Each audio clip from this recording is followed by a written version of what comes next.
Kevin Allen, Yes. USA Today. Can you just give us an update, if there is one, on the Phoenix Coyotes situation? Yes. I spoke to Greg Jameson earlier today.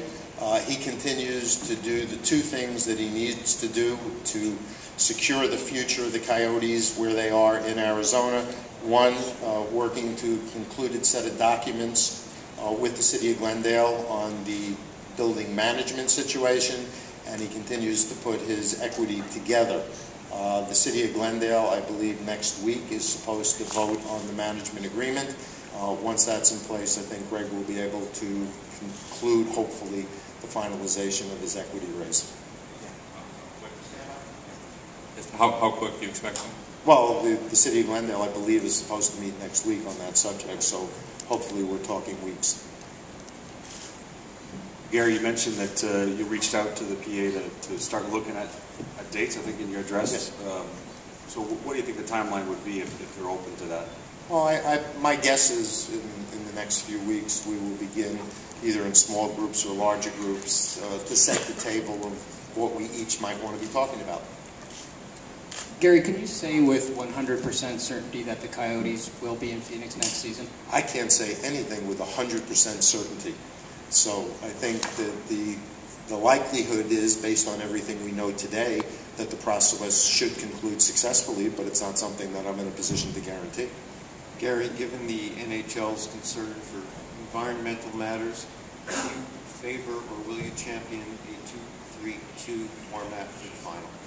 You know, that's something that we've discussed with the managers over the years, and from a competitive standpoint, the clubs like it the way it is, and it's not something that anybody's raised recently.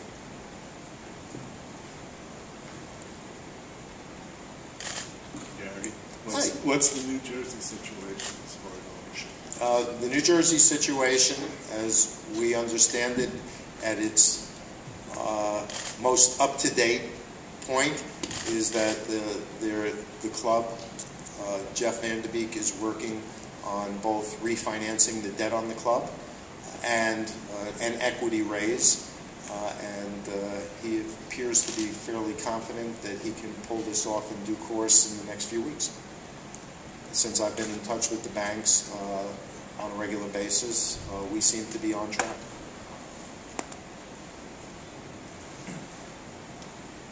Since we're asking about clubs, do you have anything to update on the Islanders situation as it stands, or since the last time you've They do need a new building. That hasn't changed.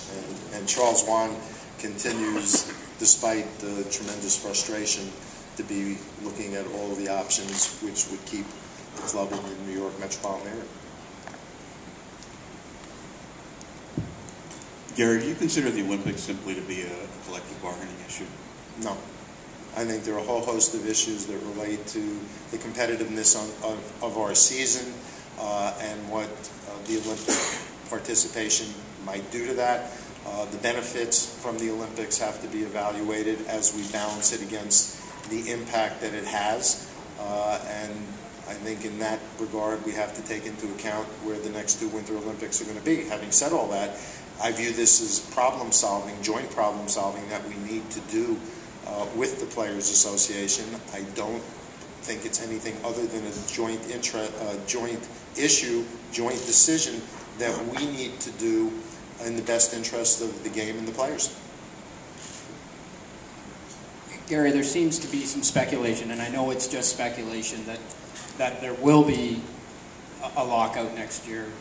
Probably not the whole season, but a lot of people are saying, American Thanksgiving perhaps being when things start up again. Is there any reason to believe that will transpire, or that you can get a deal done in time? I don't understand both the speculation and the degree of negativity that it connotes, considering we, meaning the league and the Players Association, have yet to have a substantive discussion on what we may each be looking for in collective bargaining.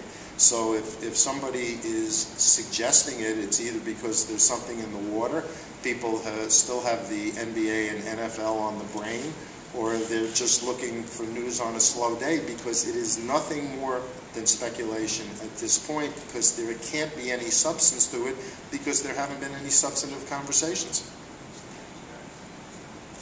Gary, you announced Winnipeg a year ago tomorrow. Yes, happy anniversary to Winnipeg.